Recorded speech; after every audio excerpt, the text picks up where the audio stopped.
To me, a great painting is like a poem. It flows, it tells you a story, it has a narrative.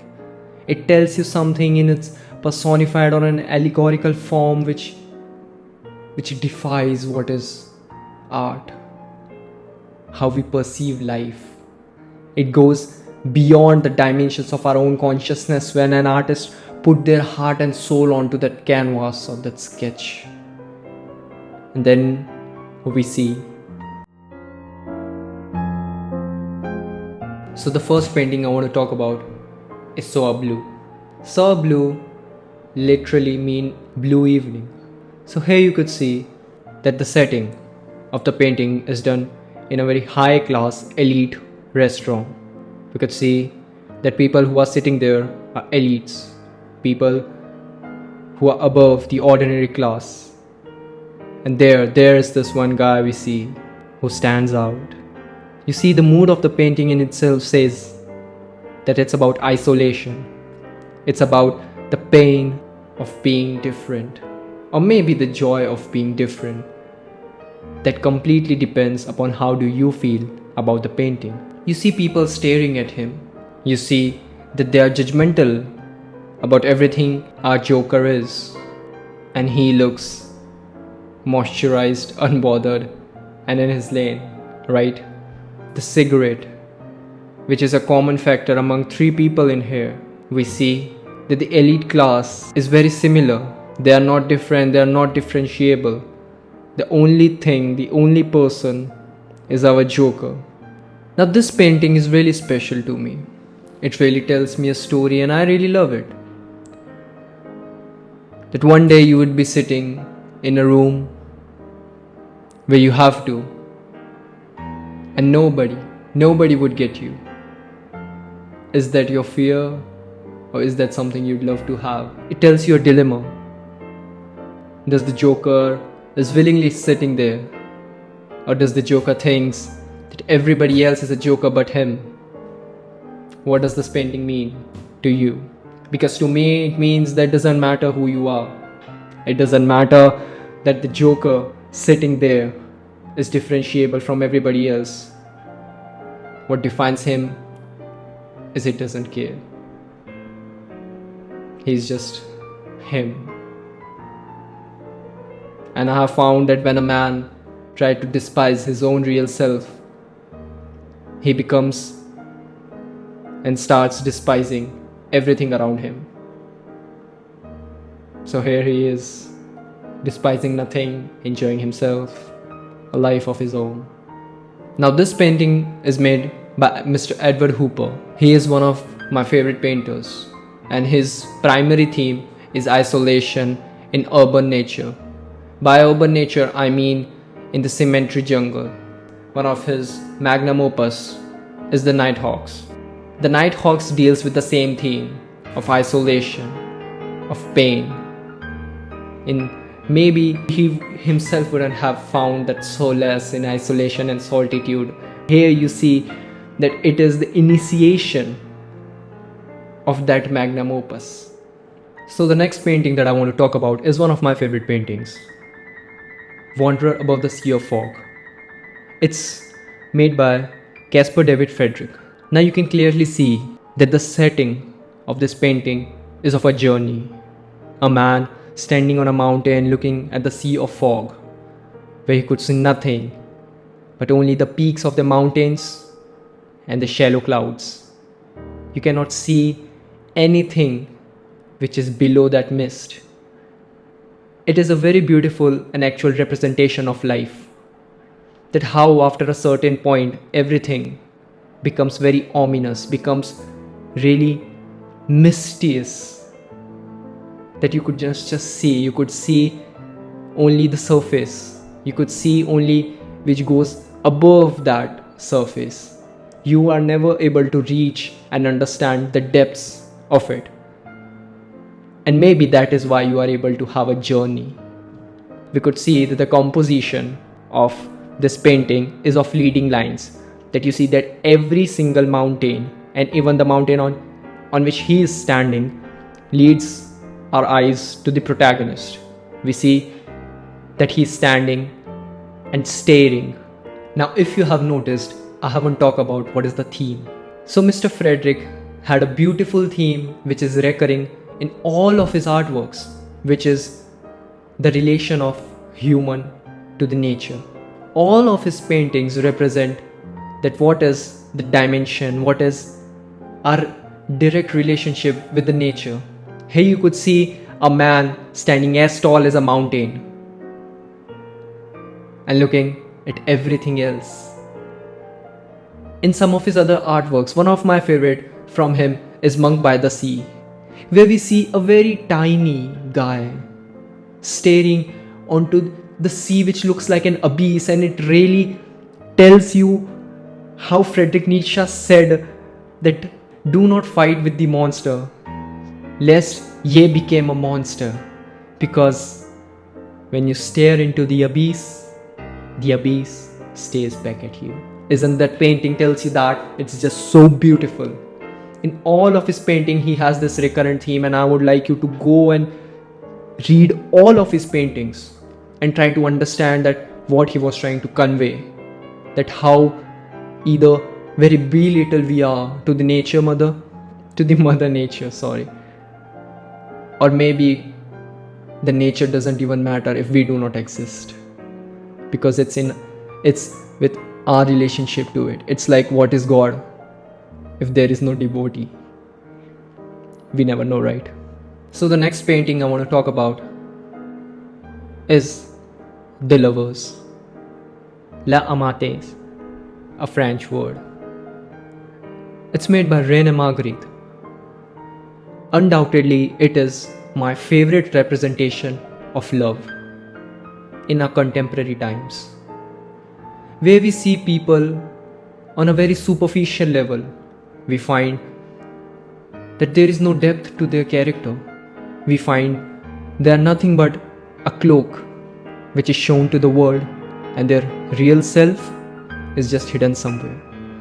We can see that in this painting, René Magritte showed that there are two people which have a white cloth on their faces while they are kissing. The actual representation of today's times of love, as we could clearly see that how in a very intimate position, like kissing each other, which has to be one of the most powerful feelings of love making, there are two people doing that with a cloth on their face, which is a metaphorical representation that how even while having the most intimate moments with somebody else, we are nothing but facade. We are not showing our true selves to them.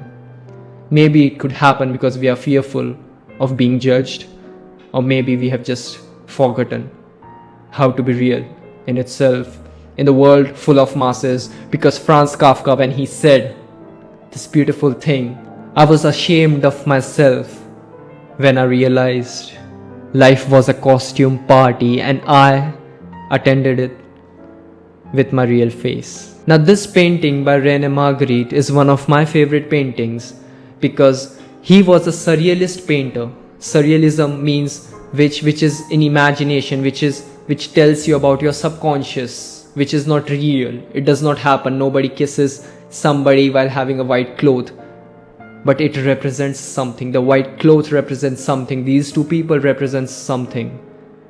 Now that representation and its interpretation depends on you. How do you feel about, what do you feel about it, this painting when you see it?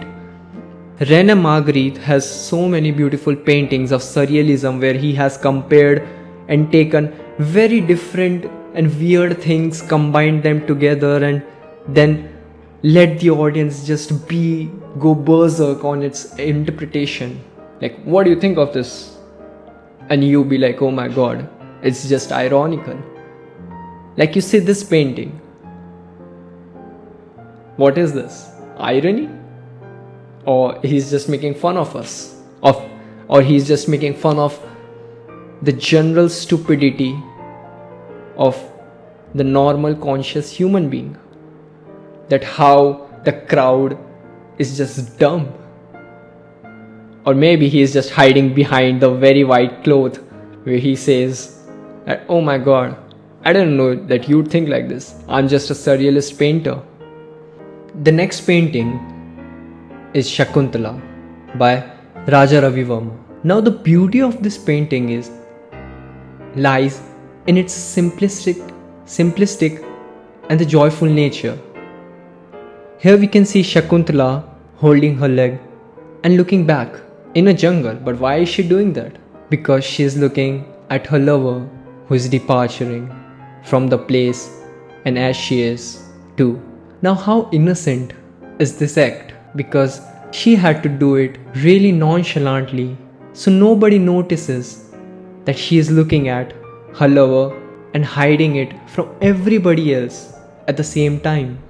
This innocent gesture which she does right before she would not see for a very long time tells that how innocent true love is. So the next painting that I want to talk about is by Michelangelo, The Creation of Adam. It is one of my favorite paintings, not because of its composition or imagery, but because of what it signifies. What does the man of such high caliber wanted to tell? He has a very beautiful quote which says that I saw the angel in the marble and carved until I set it free. How beautiful it is that a man of his stature has said something like that. I find that the only thing greatness requires is the hard work, the persistent, disciplined hard work. And this painting tells you why. You see, there is this gap between the two fingers, the two index fingers, one of the man and one of the god. Now see, the god has extended his index finger to its complete extent, while Adam, the man, has not. Now see that this red cloak in which we could see the god is there represents our brain. So isn't that this beautiful meaning that there is always God near you, there is always God somewhere for you, but it must be the man who extends its effort to meet him, to finally touch the godly element, the ether, or whatever you feel about it, the bliss, the solace. It is the man who should make the effort. When you see the whole composition, everything leads you to the moment where you see those two fingers and they have not met. Isn't this our life? That everything we ever wanted is so close to us, and yet it is our efforts, and only through our efforts we can have them, we can touch them, feel them. The next painting that I want to talk about is The Fallen Angel by Alexandre Cabanel. You know, when they say that a painting holds 1,000 words, they talk about paintings like these. Only and only when you stare into his eyes, you don't even have to know what the remaining of the artwork is all about. You know everything. You know everything about our protagonist. You know everything about the setting. You know everything. An answer to every question the man is feeling. You feel that angst. You have become those tears at the very moment when you stare into his eyes. It's just beautiful, isn't it? Now this is a painting of Lucifer, where he is banished from the heavens and now he's just repenting, or maybe he's thinking of something which is we mere mortals cannot even think about.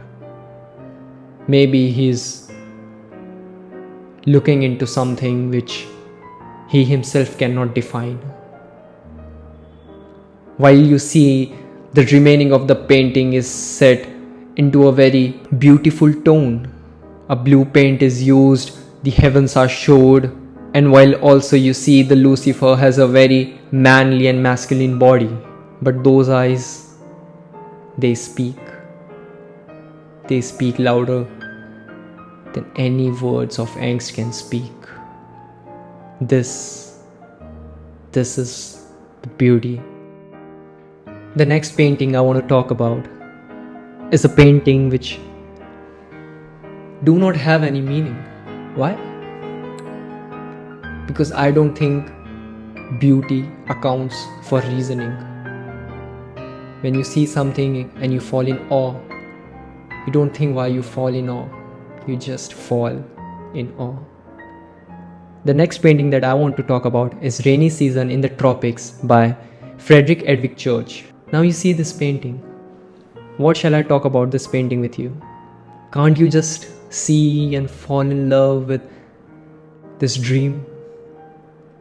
It's a landscape, but I do find no different it than to be a surrealist painting. It's just straight out of imagination. It's just beautiful. You can touch any part of this painting and say it's wow. Because when you find something beautiful, you don't look for words to express it. You just see it in its own beauty. And when we are talking about beauty, I must mention Claude Monet and his water lilies. It's just wow. When you see not a painting but bliss. Bliss made by brush, made by paints on a canvas, and they are just beautiful. I don't want to use any exaggerated words because they would just diminish how beautiful they are. So stare into it and stare into them and let them stare back into you. In brief, I just want to tell you that when I see a painting, how I read a painting. So next time if you want to read a painting, you can also read it like that. First thing you have to do is just look at it and feel what you naturally feel about it. The second thing you have to do is find what is the meaning of this painting, why this painting exists, what is the mood of the painting, what is the setting of the painting, what is the theme of the painting, why a painter thought that it would have a meaning. Now you could just see the most famous artwork and find no meaning in it. You would just find that it's just a painting. And you could see the most absurd of the artworks and you'd say that it's just gorgeous. That is how art works. It's subjective. What you may hate would be the love life of somebody else. It's just like that. One of the most important things also is to understand the life of the painter, because it tells you a lot of context about the painting itself. Because a painting is just paint. If you don't have a story around it, you would just regard it as some brush strokes. But to find meaning in it, you must know something about the artist himself. If you may find time, you can, and if you do not, just look some of his artworks and you'd know that okay, this is the archetype of the artist and this is who he is, and now I know him, and now I know his artworks, and now I know myself a lot better because I've seen great art. Like this frame. Don't you find this frame a painting where the darker side of mine is more shiny?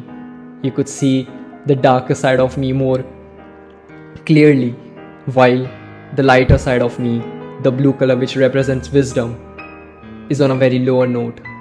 Isn't that how we as humans judge people? That we tend to gravitate more towards their darkness and less towards their light? So, if today you read a painting, let that painting make you a better human being. Thank you so much.